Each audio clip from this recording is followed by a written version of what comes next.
O manuscrito Voynich é um mistério. Com cerca de 200 páginas, algumas delas perdidas, contém ilustrações botânicas, astronômicas e biológicas, acompanhadas por um texto escrito em língua desconhecida, com um alfabeto nunca visto em qualquer outro documento. Foi encontrado em uma coleção mantida por padres jesuítas italianos e adquirido pelo livreiro polonês Wilfried Voynich em 1912.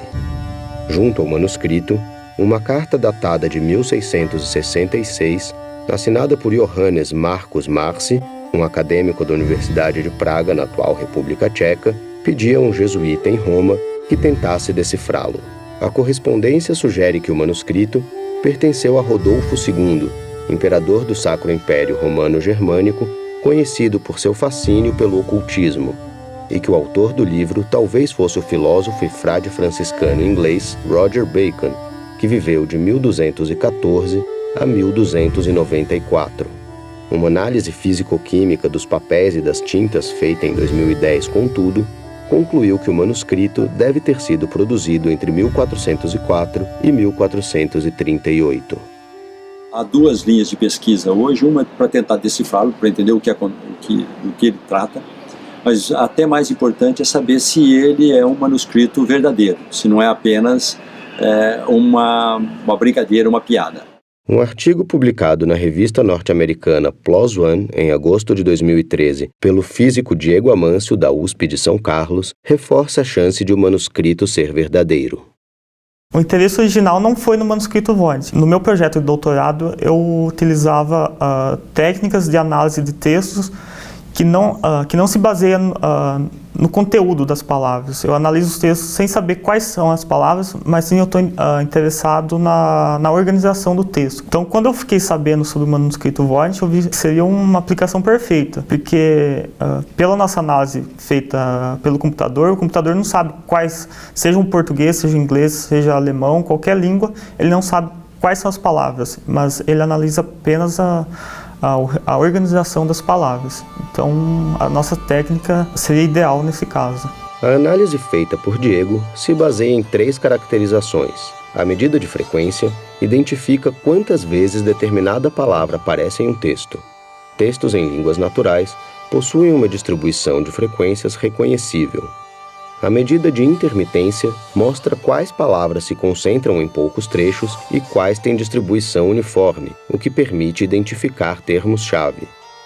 Por fim, a caracterização como rede complexa revela a estrutura de relações entre as palavras, a partir da qual é possível diferenciar um texto que faça sentido de outro cujas palavras tenham sido embaralhadas, ainda que não se conheça o significado dessas palavras. Uma rede complexa ela não serve apenas para modelar texto, mas ela serve para modelar uma grande quantidade de sistemas reais. Basicamente, é o relacionamento de entidades que são modeladas como vértices e que tem algum tipo de relacionamento. Por exemplo, numa rede social, você pode pensar, por exemplo, Facebook, cada pessoa seria um vértice, e o relacionamento entre essas pessoas seriam relações de amizade. Cada palavra é representada como um vértice, uma bolinha na rede. E o relacionamento entre duas palavras ou entre dois vértices é feito se essas palavras aparecem adjacentes no texto. Então, a partir de um texto,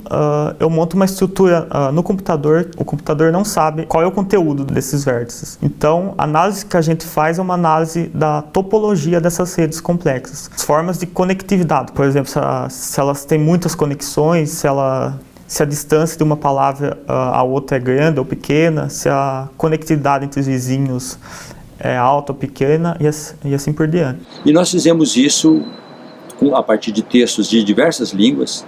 Tomamos o Novo Testamento como referência, que foi traduzido para 15 línguas, então usamos textos de 15 línguas para o Novo Testamento, e comparamos com o texto Voynich. A primeira pergunta que nós queríamos saber é se o texto Voynich era uma distribuição aleatória de palavras. Então nós transformamos os nossos textos reais em língua natural através de um mecanismo de randomização e embaralhamos todas as palavras, de maneira que a distribuição dessas palavras no texto fosse aleatória. E nós verificamos que o Voynich não é uma distribuição aleatória de palavras. Além disso, nós obtivemos algumas medidas que determinam se um texto pertence a uma língua natural, ou seja, português, inglês, chinês e assim por diante. E verificamos que o Voynich também passava nesse teste.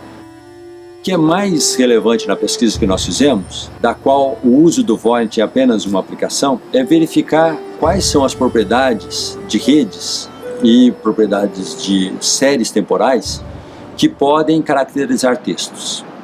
O objetivo no longo prazo é obter grandes massas de texto e, portanto, ganhar confiança estatística para que nós possamos interpretar a língua natural. E o objetivo ainda de mais longo prazo é usar essas metodologias de aprendizado de máquina para fazer com que as máquinas possam se comunicar conosco.